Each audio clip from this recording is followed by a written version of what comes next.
नमस्कार, मैं स्वर्ण रोहित शर्मा। भारत की परिस्थिति आप देख पा रहे हैं कितनी विकटता से जा रही है। देश में प्रधानमंत्री हैं नरेंद्र मोदी और वो विश्व यात्रा में घूमते रहते हैं, पृथ्वी के चारों तरफ चक्कर काटते हैं एक सैटेलाइट की तरह। तो आप समझ सकते हैं कि किस तरह से भारत में काम हो रहा है। इनके पास ना कोई योग्य इतिहासकार है, ना अर्थशास्त्री है, ना ही किसी तरह का इनके पास कोई योग्य व्यक्ति है। परिणाम क्या हो रहा है कि इनको आयात करना पड़ रहा है। निर्मला सीतारमण देख लीजिए आप, वो इनके मंत्रिमंडल के लोग नहीं है, इनको आयात किया गया है। इसी तरीके से इनका काम चलता है, ये डिपेंडेंट रहते हैं। सवाल उठता है, प्रधानमंत्री नरेंद्र मोदी देश के प्रधानमंत्री हैं, तो क्या वास्तव में वो प्रधानमंत्री हैं? जवाब होगा शायद नहीं। जब से नरेंद्र मोदी की तीसरी टर्म शुरू हुआ है, तब से एक चीज देखा जा रहा है कि यह कोई भी निर्णय नहीं ले पा रहे हैं। अगर हम विगत कुछ दिनों की बात करें तो 3 ऐसे बिल जो मोदी सरकार ने लाया था पार्लियामेंट के सामने, उसे वापस लाना पड़ा। वापस क्यों लाना पड़ा? जबकि इनके पास बहुमत था पार्लियामेंट में। रीजन था राहुल गांधी के प्रचंड विरोध का। देश में प्रधानमंत्री नरेंद्र मोदी हैं, लेकिन हर मांग, हर चाहत लोगों की राहुल गांधी पूरी कर रहे हैं। यदि आप राहुल गांधी के उन वीडियो को देखें जो उन्होंने पार्लियामेंट में एक मांग रखी थी, जिसमें पत्रकारों को बाहर बंद कर रखा गया था एक पिंजरे में। इन्होंने कहा था कि मुझसे पत्रकारों ने हाथ जोड़ के विनती किया है कि मुझे इस पिंजरे से मुक्त कराया जाए। पत्रकारों ने राहुल गांधी को कहा, तो प्रधानमंत्री मोदी को नहीं बोलने गए या उनके किसी मंत्री को बोलने नहीं गए। तो सीधी सी मतलब है कि प्रधानमंत्री नरेंद्र मोदी पर किसी को भी विश्वास नहीं है। देश के किसी भी नागरिक को उन पर आस्था नहीं है, विश्वास नहीं है कि ये मेरा काम कर पाएंगे।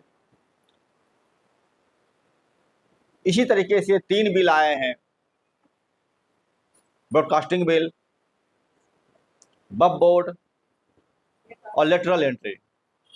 तीनों वापस हो गए। मणिपुर का मामला हो, वहाँ राहुल गांधी पहुंचते हैं। कश्मीर का सवाल हो, वहाँ राहुल गांधी पहुंचते हैं।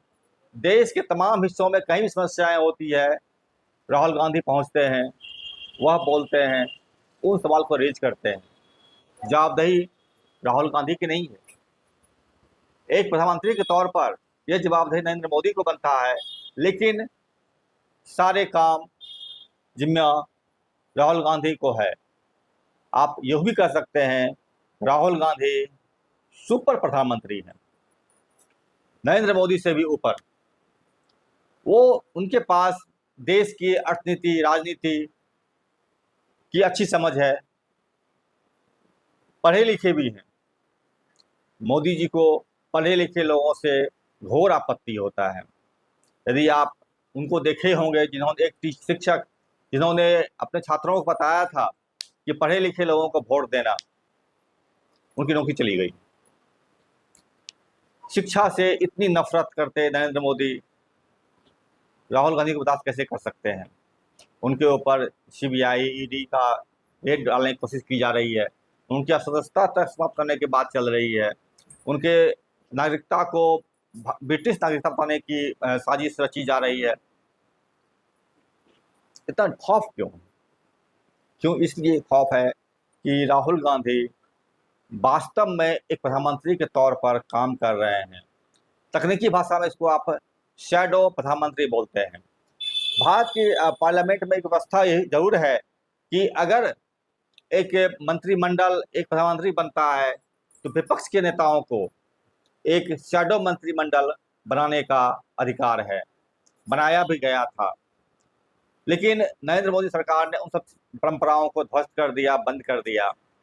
जिस तरह से देश में हर आए दिन रेल उलटती रहती है, हर दिन घोटाले के नए नए कारनामे सामने आते हैं, लेटरल एंट्री के नाम पर आरक्षण की बात छोड़ दीजिए, आप वहाँ पर एक ऐसे अयोग्य लोगों को बिठाने की बात चलती है जो भ्रष्टाचार में संलिप्त रहते हैं।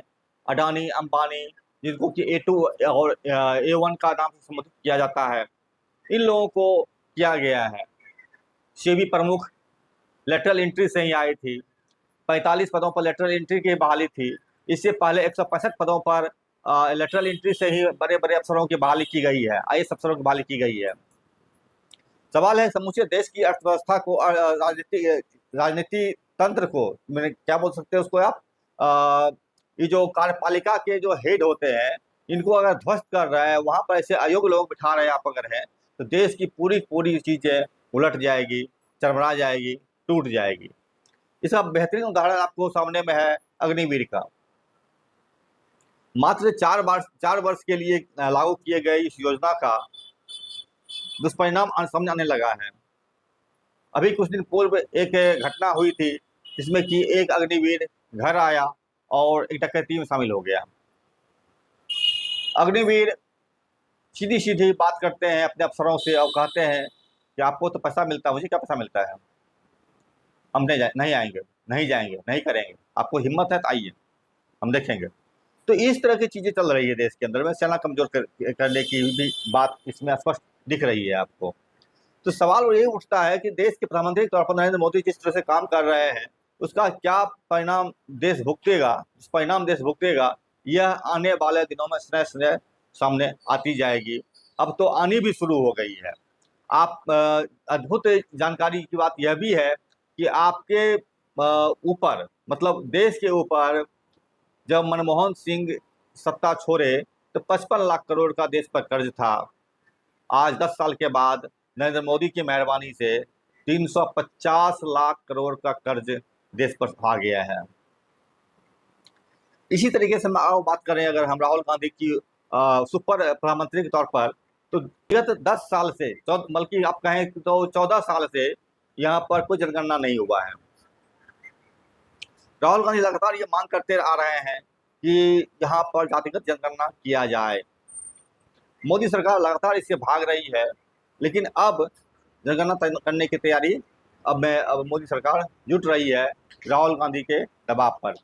स्वाभाविक तौर पर जातिगत जनगणना भी इसमें होगा और देश के सामने आएगा कि कहाँ देश में कितनी किसकी संख्या है। राहुल गांधी ने स्पष्ट कहा है, जिसकी जितनी संख्या उसकी उतनी भागीदारी। यह एक पुराना मांग था, यह इस देश के लोगों का, बहुजनों का, जो कि इस मांग को लेकर संघर्षरत थे, उसे आवाज राहुल गांधी ने दिया है। नरेंद्र मोदी प्रधानमंत्री तौर पर नहीं दे पाए। वो हर बात को पलटी मारते हैं, हर बात को उलट जाते हैं। पिछली बार जो होता है अगले बार नहीं होता है। जनसंख्या की ही बात करें हम अगर, नरेंद्र मोदी सरकार ने भारत की आबादी में बताया था एक जगह भाषण देते हुए कि उन्हें 600 करोड़ लोगों ने वोट दिया है। अगर हम एक व्यक्ति पर 3 आदमी को भी मान लें वोटर पर, अगर हम बच्चों को जो वोट नहीं देने लायक हैं, तो 1800 करोड़ की आबादी भारत की हो जाती है। कोई बोलता है भारत की आबादी 150 करोड़ है, कोई बोलते हैं 200 करोड़ है, कोई बोलता है 130 करोड़ है, 135 करोड़ है। आखिर कितनी संख्या भारत की है, इसकी गणना नहीं हो पाई है अभी तक। राहुल गांधी का ये दबाव है, और ये दबाव है तो समझ सकते आप हैं कि निश्चित तौर पर मोदी को कार्यान्वित करना पड़ रहा है, और इसका परिणाम इसी रूप में सामने आएगा। नरेंद्र मोदी एक फेक प्रधानमंत्री हैं, वास्तविक प्रधानमंत्री भारत के राहुल गांधी ही हैं। इसको आप बिना पद के प्रधानमंत्री के तौर पर देख सकते हैं। जरूरत है इन राहुल, जिस तरह से नरेंद्र मोदी सरकार ने लगातार चीज़ों को किया है, ज़रूरत है लोगों को कि इस मोदी सरकार को जितनी जल्दी हो सके और पदस्थ किया जाए। ये एक अयोग्य शासक है, एक ढपोरसंग शासक है, जिसका इस देश में इस पद के तौर पर रहना निहायत ही प्रतिगामी कदम है, प्रतिक्रियावादी कदम है। देश में धर्म की राजनीति करने वाले ऐसे ठेकेदार, हत्या बलात्कार जैसे चीज़ों को सरेआम करने वाले ऐसे ठेकेदार को देश के प्रधानमंत्री तौर पर नहीं रहना चाहिए। यही देश की जनता की मांग है, और नरेंद्र मोदी को इस्तीफा देकर स्वाभाविक तौर पर राहुल गांधी को प्रधानमंत्री के तौर पर स्थापित कर देना चाहिए। मेरे सवालों से अगर आप सहमत हैं या असहमत हैं, आप अपनी बात मेरे कमेंट बॉक्स में कर सकते हैं। और जो भी आप करें वो आपकी मर्जी होगी, लेकिन हमारे चैनल को लाइक कीजिए, सब्सक्राइब करें और शेयर करें। नमस्कार।